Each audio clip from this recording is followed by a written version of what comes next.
नमस्कार विद्यार्थी मित्रांनो, स्वागत आहे तुमचं तुमच्या हक्काचं यूट्यूब चॅनल बिडवे ज्ञान प्रवाहिनीवर.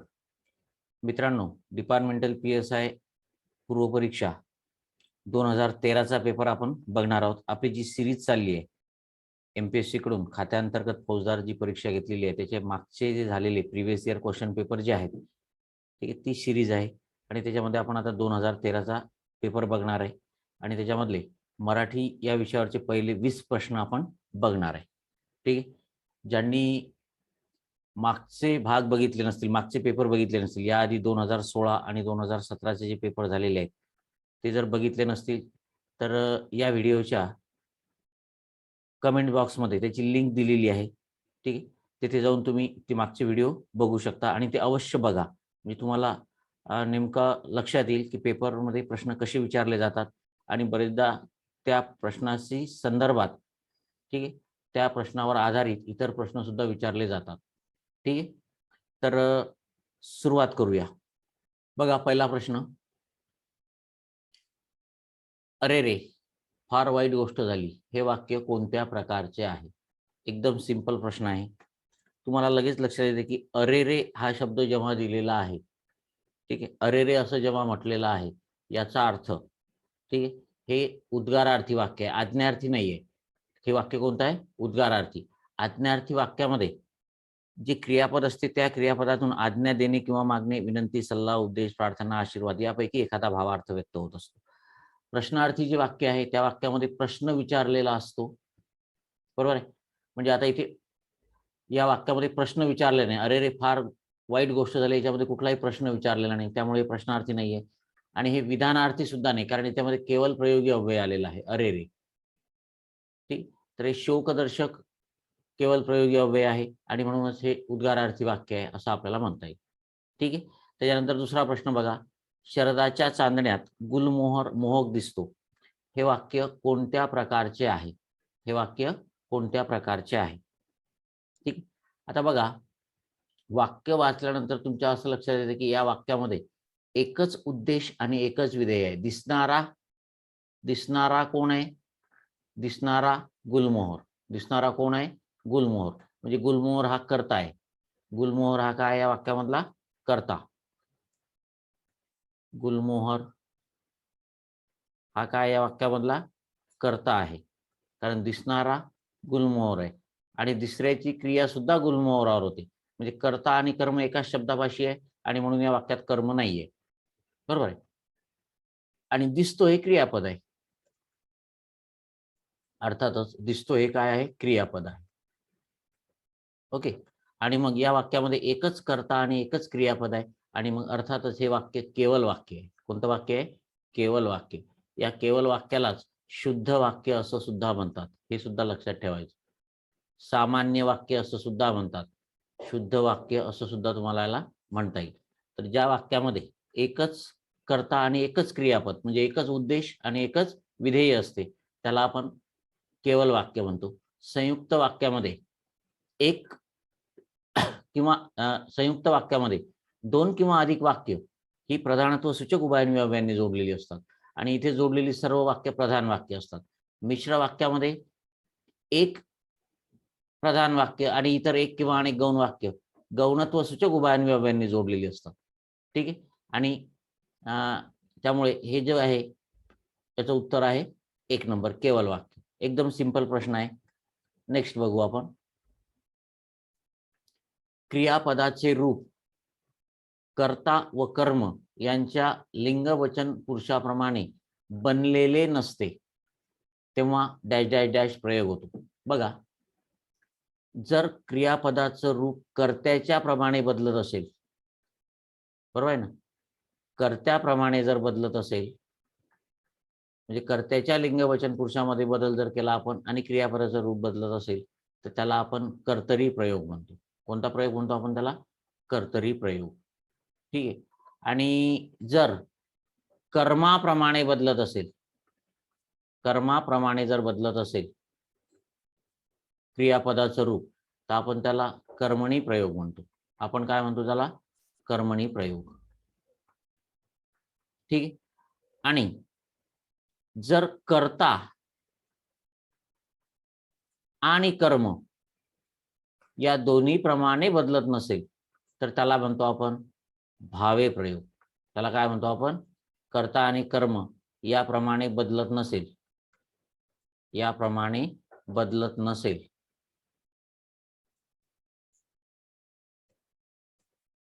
तर त्याला काय म्हणतो आपण? भावे प्रयोग म्हणतो. काय म्हणतो आपण त्याला? भावे प्रयोग.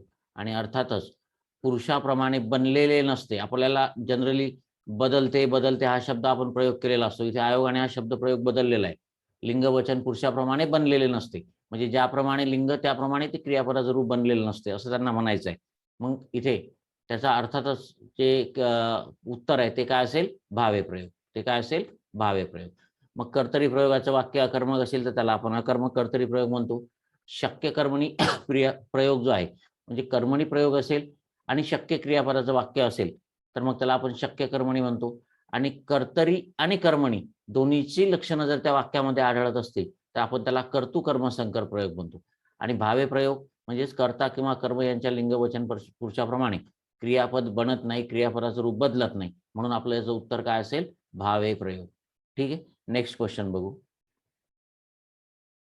पुढील वाक्य समूहाचे केवल वाक्य कोणते ते ओळखा.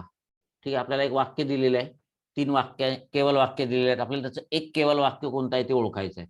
राम नदी काठाने चालत होता, त्याचा पाय शेवाळावर घसरला आणि तो घसरला, फुल स्टॉप, तो पडला. अशी 3 केवल वाक्य दिलेली आहेत. बरोबर आहे. मग आता बघा, केवल वाक्यामध्ये मी तुम्हाला आताच सांगितलं एकच उद्देश आणि एकच विधेय असते. पहिलं वाक्य बघा, राम नदी काठीने चालताना, राम नदी काठाने चालताना पाय शेवाळावर घसरला म्हणून तो पडला. इथे म्हणून हे उभयान्वयी अव्यय वापरलेला आहे. बरोबर आहे. आणि म्हणून हे जे वाक्य आहे हे संयुक्त वाक्य होईल. हे वाक्य कोणतं होईल? संयुक्त वाक्य होईल. कारण इथे म्हणून हे परिणामबोधक प्रधानत्वसूचक उभयान्वयी अव्यय वापरलेलं आहे. हे केवळ वाक्य नाहीये. ठीक आहे, म्हणजे इथे घसरला हे सुद्धा क्रियापद आहे, पडला हे सुद्धा क्रियापद आहे. ठीक आहे. त्याच्यानंतर नदी काठाने चालत असताना पाय शेवाळावर घसरून राम पडला. बघा आता इथे या वाक्यामध्ये पडणारा राम, कर्ता आणि पडण्याची क्रिया रामवरच झाली. बरोबर आहे. म्हणजे या वाक्यामध्ये कर्ता आणि कर्म एकच आहे. ठीक आहे, आणि म्हणून याचं योग्य उत्तर हेच असेल. हे केवल वाक्य आहे. केवल वाक्यामध्ये कोणतंही उभयान्वयी अव्यय नसते किंवा दर्शक आणि संबंधी सर्वनाम सोबत नसतात. म्हणजे आपलं उत्तर 100% जे आहे ते काय आहे? 2 नंबरचा पर्याय. तिसरा आपण चेक करू. नदी काठाने चालताना रामाचा पाय शेवाळावर पडला, रामाचा पाय शेवाळावर घसरला आणि तो पडला. इथे सुद्धा आणि हे समुच्चयबोधक उभयान्वयी अव्यय वापरलेला आहे. त्यामुळे हे सुद्धा वाक्य संयुक्त वाक्य आहे. हे सुद्धा वाक्य कोणतं आहे? संयुक्त वाक्य आहे. आणि नदी काठाने चालताना शेवाळावर घसरून राम पडला हे केवलच वाक्य आहे. पण आपल्याला जे 3 वाक्य दिलेली आहेत त्या वाक्याचं हे केवल वाक्य होणार नाही. कारण नदी काठाने चालताना शेवाळावर पाय घसरून, इथे पाय हा शब्द दिलेलाच नाही. ठीक आहे, त्याचा पाय शेवाळावर घसरला हे जे वाक्य आहे त्याचा अर्थ इथे लागत नाही आणि म्हणून हे योग्य होणार नाही. जरी हे केवल वाक्य असलं, ठीक आहे, तरी या वाक्याचं, या 3 केवल वाक्यांचं हे केवल वाक्य होणार नाही. त्याचं योग्य उत्तर काय असेल? 2 नंबर. आणि म्हणून ते आपलं उत्तर आहे. ठीक आहे, नेक्स्ट बघू मित्रांनो. पुढीलपैकी कोणता शब्द स्वराने सुरू झालेला आहे? एकदम सिंपल क्वेश्चन आहे बघा. पुढीलपैकी कोणता शब्द स्वराने सुरू झालेला आहे? ठीक आहे, अचकट विचकट. आता याच्यामध्ये अ हा स्वर आहे, अदलाबदल इथे पण अ स्वर आहे, अवतीभोवती इथे पण अ स्वर आहे, इडापिडा इथे पण ई स्वर आहे. पण वेगळा स्वर कोणता आहे? ई. बरोबर आहे ना. बाकी सर्व अ स्वर आहेत आणि म्हणून हे उत्तर आहे. एकदम सिंपल.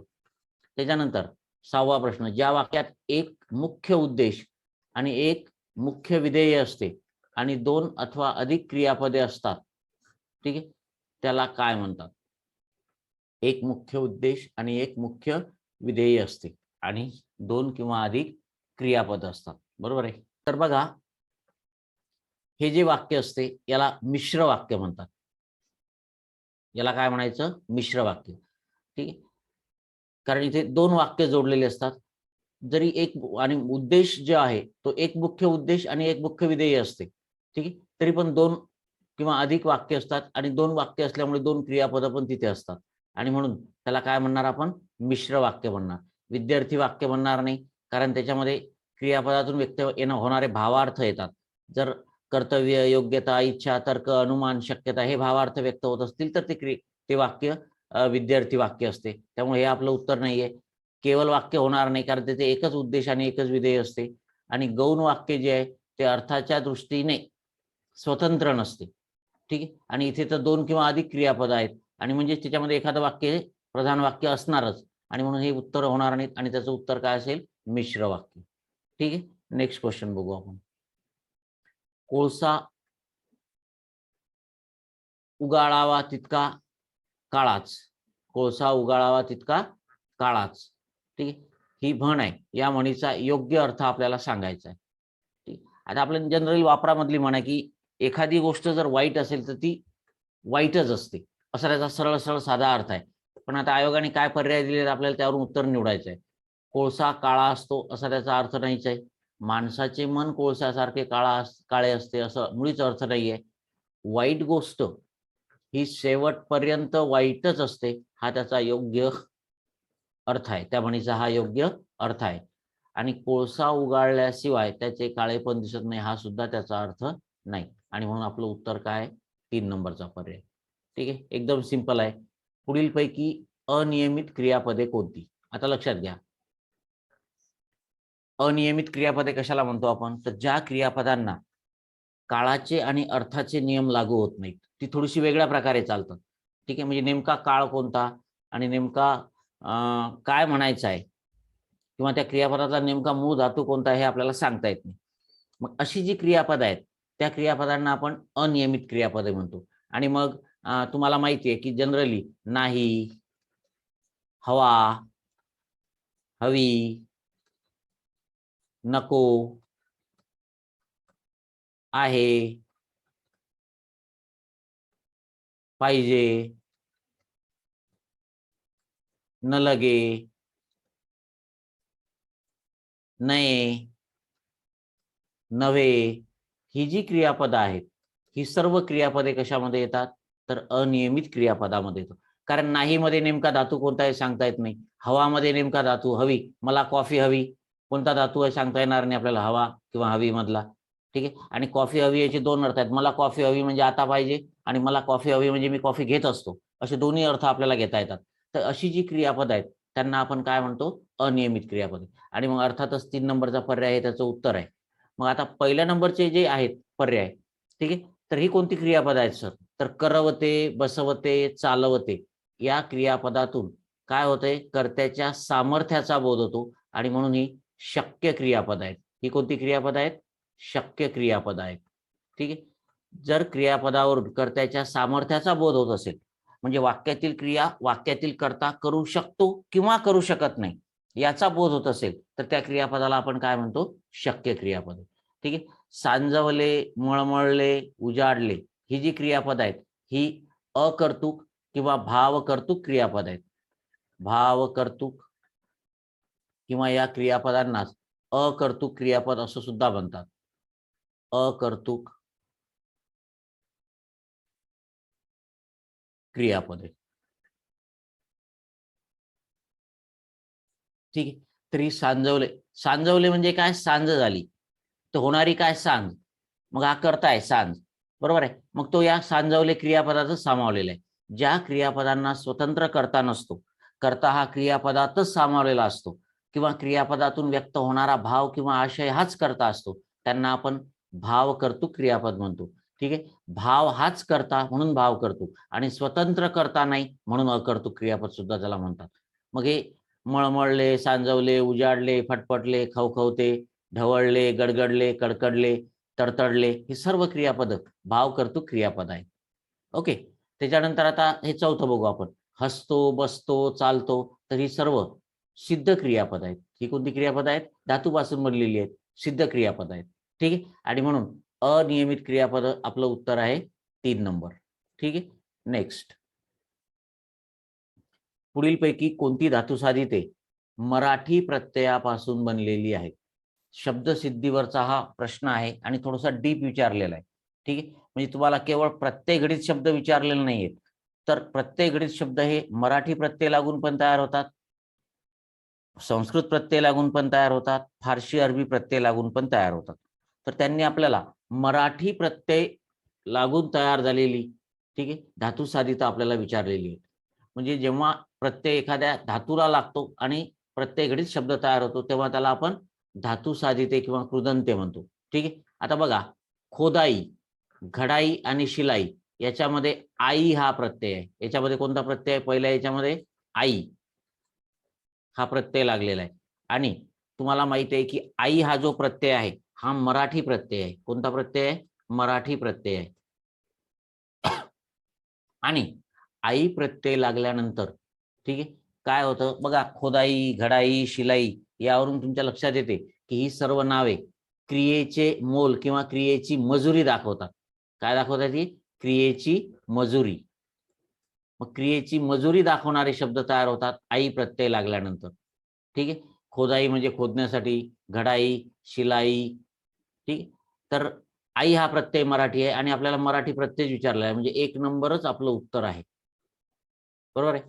तरी आपण दुसरे चेक करणार आहे, कारण आपण फक्त उत्तर बघायचं नाही, आपल्याला विश्लेषण अनालिसिस करायचं आहे. मग आता बघा, दुसऱ्या वाक्यामध्ये प्रार्थना, वेदना आणि कल्पना या दुसऱ्या याच्यामध्ये अना हा प्रत्यय आहे. कोणता प्रत्यय आहे? अना.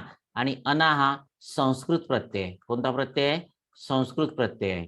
आणि अना हा प्रत्यय लागल्यानंतर स्त्रीलिंगी शब्द किंवा स्त्रीलिंगी नामे तयार होत असतात. स्त्रीलिंगी नामे तयार होतात. स्त्रीलिंगी नामे.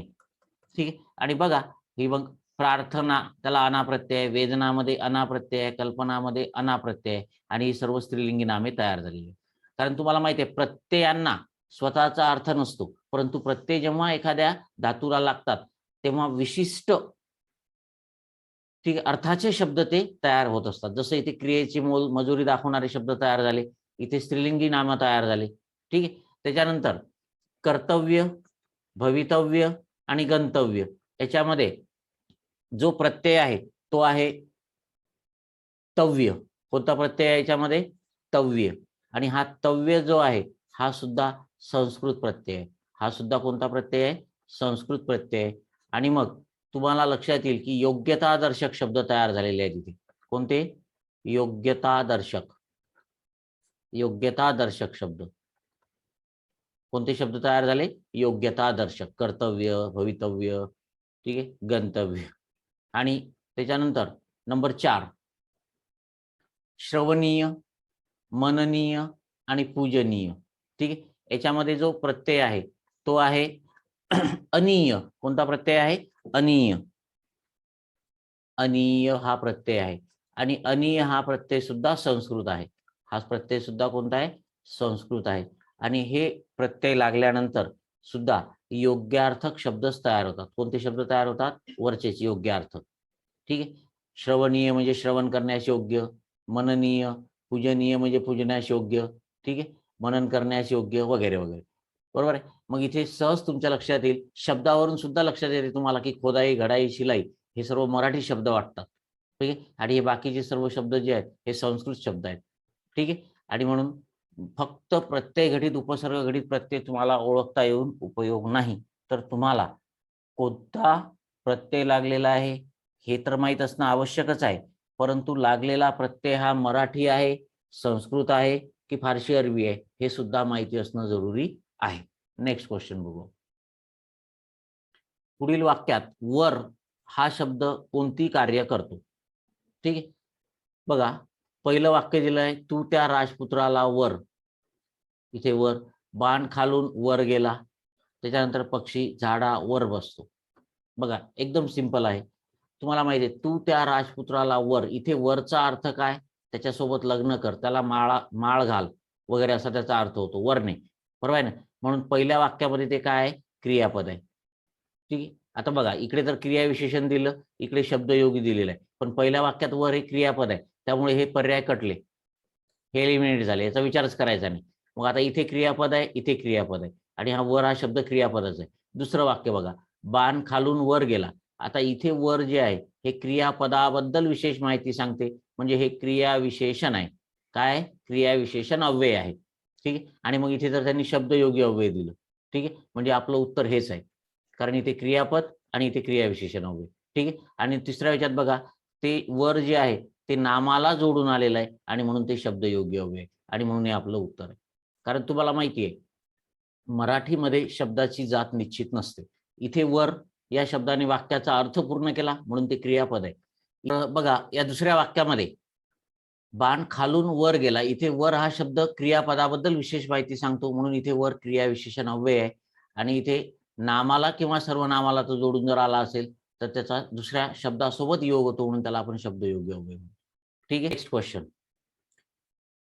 खालीलपैकी कोणता व्यंजन गट दंत्य या वर्गामध्ये मोडतो? तुम्हाला माहिती आहे, आता बघा ही जी सर्व व्यंजने दिलेली आहेत ही वर्गीय व्यंजने दिलेली आहेत, स्पर्श व्यंजने दिलेली आहेत. आणि तुम्हाला माहिती आहे की स्पर्श व्यंजने जी आहेत त्याच्यामध्ये पहिला वर्ग ज्याला आपण क वर्ग म्हणतो हा कंठ्य आहे. हा कोणता वर्ग आहे? कंठ्य. ठीक आहे. त्याच्यानंतर च वर्ग ज्याला आपण तालव्य वर्ग म्हणतो. ठीक आहे. किंवा दुसरा वर्ग पण म्हणता येईल याला. त्याच्यानंतर हा तिसरा वर्ग आहे ट ठ ड ढ न, हा मूर्धन्य वर्ण आहे. ठीक आहे. यांचा उच्चार करताना आपल्या जिभेचा स्पर्श मूर्धेला होतो, यांचा उच्चार करताना कठोर तालूला होतो आणि यांचा उच्चार कंठातून होतो म्हणून हे कंठ तालूला होतो म्हणून तालव्य आणि मूर्धेला स्पर्श होतो जिभेचा म्हणून मूर्धन्य. आणि हा जो चौथा गट आहे, ठीक आहे, यांचा उच्चार करताना त थ द ध यांचा उच्चार करताना आपल्या जिभेचा स्पर्श समोरच्या वरच्या दाताच्या मागच्या बाजूला होतो आणि म्हणून यांना काय म्हणतात? दंत्य. काय म्हणतात यांना? दंत्य. ठीक. याच्यामध्ये हे सर्व वर्गीय किंवा स्पर्श व्यंजने त्यांनी दिलेली आहेत. ठीक आहे. त्याच्यानंतर नंतरचा प्रश्न बघा, उंचावरून पडणारा पाणलोट या शब्दसमूहाबद्दल एक शब्द आपल्याला लिहायचा आहे. अगदी सिंपल आहे, आपल्या नेहमीच्या याच्यामधला शब्द आहे हा. त्याला पाझर म्हणत नाही आपण. ठीक आहे. जर एखाद्या ठिकाणून पाणी वर येत असेल, झिरपत असेल तर त्याला आपण पाझर म्हणतो. झरा म्हणजे जमीन खोदल्यानंतर जर पाणी वर येत असेल तर त्याला आपण झरा म्हणतो. नदी म्हणजे काय माहितीच आहे तुम्हाला. आणि मग याला काय म्हणतात? धबधबा. याला काय म्हणायचं? धबधबा. ठीक आहे. तर हा उंचावरून पडणारा जे पाणी असतं, ठीक, त्याला धबधबा म्हणतो आपण. त्याच्यानंतर नेक्स्ट क्वेश्चन बघू आपण. सर्वत्र परिस्थिती एकसारखी असते या अर्थाची म्हण आपल्याला शोधायची आहे, योग्य म्हण, की सर्वत्र परिस्थिती एकसारखी असते. ठीक आहे. बघा आता पहिलं दिलंय त्यांनी दिव्याखाली अंधार, तर याचा अर्थ सर्वत्र सारखी परिस्थिती असा होत नाही. दिव्याखाली अंधार म्हणजे काय? कितीही हुशार व्यक्ती असला तरी त्याच्या अंगी काही दुर्गुण असतात असं आपण म्हणतो. ठीक आहे. दिव्याखाली अंधार. त्यानंतर खान तशी माती, म्हणजे ज्याप्रमाणे वंशज असतात त्याप्रमाणे मुलं निपजतात, त्यांचे गुणधर्म त्यांच्यामध्ये येतात असा त्याचा अर्थ असतो. ठीक आहे. म्हणजे आई वडिलांचे गुणधर्म मुलांमध्ये असतात. पण खान तशी माती ही म्हण आपण तिथे वापरतो. ठीक आहे. घरोघरी मातीच्या चुली याचा अर्थ मात्र प्रत्येक घरी सर्वत्र सारखी परिस्थिती असते असा होतो आणि म्हणून हे आपलं उत्तर आहे. ठीक आहे. पळसाला पाने तीनच ही म्हण सुद्धा सर्वत्र परिस्थिती एकसारखी असते याची समानार्थीच म्हण आहे. पळसाला पाने तीनच आणि घरोघरी मातीच्या चुली ह्या तिन्ही म्हणी, ठीक आहे, किंवा घरोघरी मातीच्या चुली आणि पळसाला पाने तीन ह्या दोन्ही म्हणी काय दाखवतात? सर्वत्र परिस्थिती एकसारखी असते म्हणून हे आपलं उत्तर आहे. आणि मुलाचे पाय पाळण्यात दिसतात म्हणजे मूल लहानपणी काय काय करतंय त्यावरून त्याचं भवितव्य आपल्या लक्षात येते की काय करणार मूल. ठीक आहे. तर ही म्हण इथे लागू होत नाही, सर्वत्र सारखी परिस्थिती. बरोबर आहे. म्हणजे आपल्याला इथे आपलं जे उत्तर आहे ते कोणतं आहे? 3 नंबर, घरोघरी मातीच्या चुली. ओके. त्याच्यानंतर सोन्याचा धूर निघणे सॉरी सोन्याचा धूर निघणे या वाक्प्रचाराचा विरुद्ध अर्थ व्यक्त करणारा वाक्प्रचार आपल्याला ओळखायचा. ठीक. सोन्याचा धूर निघणे म्हणजे स्वाहा करणे नाही, धन शून्यावर येणे. अगदी करेक्ट आहे, लगेच आपल्या लक्षात येते. सोन्याचा धूर निघणे म्हणजे खूप श्रीमंती येणे आणि धन शून्यावर येणे म्हणजे दरिद्री येणे, दारिद्र्यपणा येणे असा त्याचा अर्थ होतो. म्हणजे याच्या एक्झॅक्ट अपोजिट हे आहे. ठीक आहे. आणि सोन्याचे दिवस येणे नाही. ठीक आहे. हा समानार्थी होऊन जाईल. आच लागणे हे पण होणार नाही. ठीक आहे. आणि म्हणून याचं उत्तर काय आहे? धन शून्यावर येणे. नेक्स्ट बघू आपण. बघा, त्याची रोजची आंघोळ म्हणजे कावळ्याचे स्नान म्हणून त्याला आई रोज ओरडते. या समूहातील लक्षार्थ सूचक शब्दबंध ओळखा. ठीक. आता बघा, कावळ्याचे स्थान म्हणजे काय, तर स्नान घेण्यासाठी एक ठराविक कालावधी लागतो बघा. म्हणजे तेवढा कालावधीत तुम्ही तुमचं पूर्ण शरीर स्वच्छ करू शकता. पण काही जण त्यापेक्षाही फास्ट स्नान करतात, मग त्याला कावळ्याची आंघोळ म्हणतात किंवा कावळ्याचे स्नान म्हणतात. बरोबर आहे. मग आई जेव्हा आपल्या मुलाला म्हणते की तुझे कावळ्याचे स्नान, तर याचा अर्थ काय होतो, तर त्याचा अर्थ होतो आईचा ओरडा लक्षार्थ सूचित करायचा आहे आपल्याला. कावळ्याचे स्नान म्हणून त्याची आई त्याला ओरडते. ठीक आहे. तर यातील सॉरी लक्षार्थ सांगायचा आहे. आईचा ओरडा हा लक्षार्थ होणार का, नाही. तर आपल्याला कावळ्याचे स्नान हा शब्द जो आहे, ठीक आहे, हाच आपला काय असणार, लक्षार्थ सांगणारा शब्द असणार. कोणता, कावळ्याचे स्नान, कावळ्याचे स्नान. ठीक आहे. आणि म्हणून 3 नंबरचा पर्याय आपलं काय असणार, उत्तर असणार. मग आता इथे कावळ्याचं स्नान म्हणजे याचा अर्थ काय सर, तर झटपट केलेलं स्नान. ठीक आहे. करायचं म्हणून करून टाकायचं, बकेटभर पाणी फाडकन अंगावर घ्यायचं आणि बाजूला व्हायचं, कावळ्याचं स्नान. ओके. तर हा लक्षार्थ तिथे सूचक शब्द आहे, हे लक्षात घ्या. त्याच्यानंतरचं बघा, केलेल्या उपकाराची जाण नसणारा. जाण नसणारा म्हणजे, तर त्याला म्हणतात जाण नसणारा म्हणजे कृतघ्न. कृतघ्न म्हणजे केलेल्या उपकाराची जाण नसणारा, केलेले उपकार विसरणारा. आणि कृतज्ञ म्हणजे केलेले उपकार जाणणारा, केलेल्या उपकाराची जाण असणारा. बरोबर आहे. त्याच्यानंतर कृतार्थ, ठीक आहे, म्हणजे एखाद्याला केलेलं कार्य आहे. बरोबर आहे. आणि कृतकृत्य म्हणजे सुद्धा कार्य करणारा. तर याचा अर्थ जो आहे, केलेल्या उपकाराची जाण नसणारा. ठीक. तर एखाद्यावर उपकार केलेले आहेत असा जो व्यक्ती असतो तो कृतार्थ झाला. बरोबर आहे. पण इथे कृतघ्न म्हणजे केलेली जे उपकार आहेत ते विसरणारा म्हणजे जाण नसणारा. ठीक आहे. तर हा त्याचा अर्थ आहे. कॉमन शब्द आहे, तुम्हाला माहिती आहे. नेक्स्ट बघू आपण. एकत्र येणारे स्वर व संधी यांच्या सहाय्याने तयार झालेले जोड शब्द पुढे दिलेले आहेत, त्या आधारे योग्य जोड्या जुळवा. ठीक आहे. बघा आता महिला आश्रम, तुम्हाला माहित आहे महिलामध्ये काय येतं, पहिल्या शब्दातील शेवटचा वर्ण आ आणि आश्रम मधला सुद्धा काय येतो, आ. म्हणजे आ जे शब्द आहेत हे याच्याशी संबंधित आहेत. ठीक. सूर्यास्त, सूर्य मध्ये अ येतं आणि अस्त मध्ये पण अ येतो, आणि म्हणून अ सूर्यास्तशी जोडले जातील. विद्यार्थी, तर विद्यामध्ये आ येतो आणि अर्थीमध्ये अ येतो, अर्थीमध्ये अ येतो. मग आ आणि अ. ओके. आणि मुनिच्छामध्ये मुनी आणि इच्छा दोन्ही ई येतात. आता इथे लक्षात घ्या की दीर्घत्व संधीचं उदाहरण आहे. इथे मुनी रस्व असते, हे लक्षात घ्या. मुनी अधिक इच्छा, इच्छा मधला ई सुद्धा रस्व असतो. आणि मग इथे समोरासमोर येणारे जे वर्ण आहेत ते मुनी मधला रस्व ई आहे आणि इच्छा मधला सुद्धा रस्व ई आहे. ठीक. तर इथे दोन्ही ई जे आहेत हे काय आहेत, रस्व आहेत. आणि मग आपलं उत्तर काय येणार बघा, आपलं अ चं उत्तर 3 नंबर आहे. आता अ 3 नंबर असणारा मला वाटतं एकच पर्याय आहे आणि तो 3 नंबरचा, आणि तेच आपलं उत्तर आहे. बरोबर आहे. अ 3 नंबर आणि ब जे आहे ते 4 नंबर. ओके. 3 नंबर आपलं उत्तर आहे. नेक्स्ट बघू आपण. पुढील वाक्यातील क्रियापदाचा प्रकार ओळखा. घरी परतताना आम्हाला नदी काठी सांजावले. ऍक्च्युअली सांजावले नाहीये, सांजवले आहे. ठीक आहे. आयोगाने दिले सांजावले. ओके.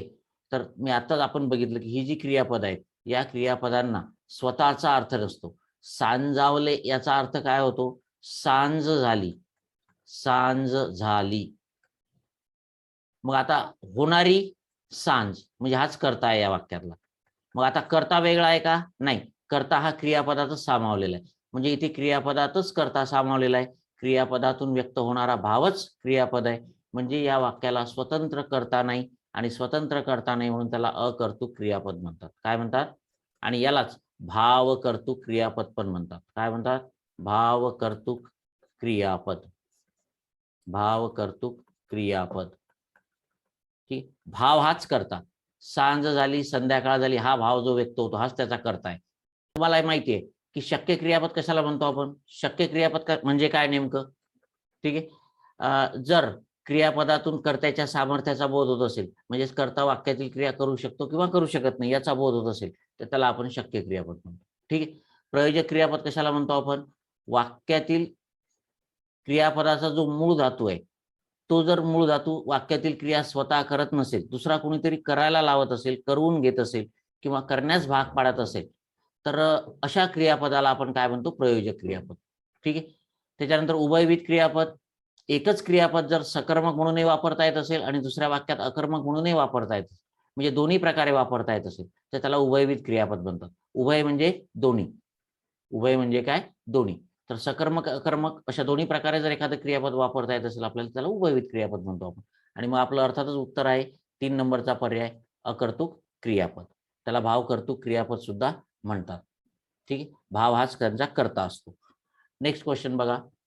पेपर हा जो शब्द आहे, पेपर हा जो शब्द आहे, हा शब्द कोणत्या भाषेतून मराठीत आलेला आहे? ठीक. तर पेपर हा शब्द जो आहे तो मराठी भाषेमध्ये आलेला आहे. कोणत्या भाषेमधून आलेला आहे? इंग्रजी. एकदम सिंपल आहे, कारण आपण पेपर हा शब्द इंग्रजी भाषेमधूनच मराठीमध्ये आलेला आहे. ठीक आहे. आणि मराठीमध्ये काय म्हणतात असं जर तुम्हाला विचारलं तर तुम्ही, मला माहिती आहे 100% उत्तर देणार कागद. बरोबर आहे ना? पण मित्रांनो लक्षात घ्या, कागद हा शब्द फारसी भाषेमधून मराठीत आलेला आहे. कोणत्या भाषेतून मराठीत आलेला आहे? फारसी. ठीक आहे. कागद म्हणजे हा मराठी नाहीये, कागद शब्द सुद्धा. ठीक आहे. पण इथे आपल्याला ते बघायचं नाहीये. तर पेपर हा शब्द सर्वांना माहिती आहे इंग्रजीमधून आलेला आहे. नेक्स्ट क्वेश्चन बघू आपण. पुढीलपैकी कोणता शब्द व्याकरणदृष्ट्या बरोबर आहे? ठीक आहे. कोणता शब्द हा व्याकरणदृष्ट्या बरोबर आहे आपल्याला बघायचा इथे. बघा, पहिला शब्द मतितार्थ. ठीक आहे. आता बघा, म्हणतानाच मी मतितार्थ म्हटलं, पण इथे त्यांनी मती नाही मथितार्थ दिलेला आहे. ऍक्च्युअली हा शब्द काय आहे? मतितार्थ. काय आहे? मतितार्थ असा तो शब्द आहे.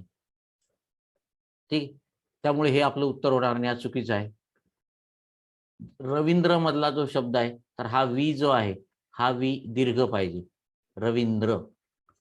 ठीक. त्यामुळे हा शब्द सुद्धा बरोबर नाहीये. त्याच्यानंतर प्रावीण्य जे आहे हा सुद्धा चुकीचा आहे, कारण इथे प्रावीण्य हा जो वी आहे हा रस्व पाहिजे. काय पाहिजे इथे?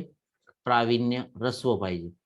ठीक आहे. आणि सहाय्यक हा शब्द मात्र बरोबर आहे. बरेच जण हा शब्द सहाय्यक असा लिहितात, सहाय्यक. ठीक आहे. तर हे चुकीचं आहे मित्रांनो. सहाय्यक हा शब्दच बरोबर आहे. सहाय्यक क्रियापद लिहिताना आपण वापरतो. ठीक आहे. तर बघा, तुम्ही या पेपरमध्ये आणखी तर पूर्ण प्रश्न झाले नाही, आणखी आपल्याला 20 प्रश्न बघायचे आहेत. तरी पण या अर्ध्या 20 प्रश्नाचा जर विचार केला तुम्ही, तर तुम्हाला शब्द समूहावर जास्त भर दिलेला दिसतो. कोणत्या? कशावर? शब्द समूह. शब्द समूह जो आहे, तर या शब्द समूहावर शब्द समूह जो आहे यावर तुम्हाला काय दिलेला दिसतो? इथे भर दिलेला तुम्हाला लक्षात येईल. ठीक आहे मित्रांनो. राहिलेले 20 प्रश्न आपण लवकरच पुढच्या व्हिडिओमध्ये बघू. ठीक आहे. सर्वांना तुम्हाला व्हिडिओ आवडला असेल, तुमचे जे मित्र आहेत कॉन्स्टेबल मित्र, ठीक आहे, किंवा इतरही स्पर्धा परीक्षा करणारे जे विद्यार्थी असतील, त्यांनी हा व्हिडिओ अवश्य बघायला पाहिजे. कारण मागच्या परीक्षांमध्ये, वेगवेगळ्या परीक्षांमध्ये आयोगाने जे प्रश्न विचारलेले आहेत ते प्रश्न बरेच वेळा रिपीट होतात आणि त्या प्रश्नावरून आपल्याला नेमकं प्रश्नाचं स्वरूप लक्षात येते, प्रश्न कसे विचारतात आणि कसे विचारले जाऊ शकतात याचा एक अंदाज येतो. आणि म्हणून हे प्रिव्हियस इयरचे क्वेश्चन्स जे आहेत हे बघणं अत्यंत महत्त्वाचं आहे. ठीक आहे. थांबू आपण इथे.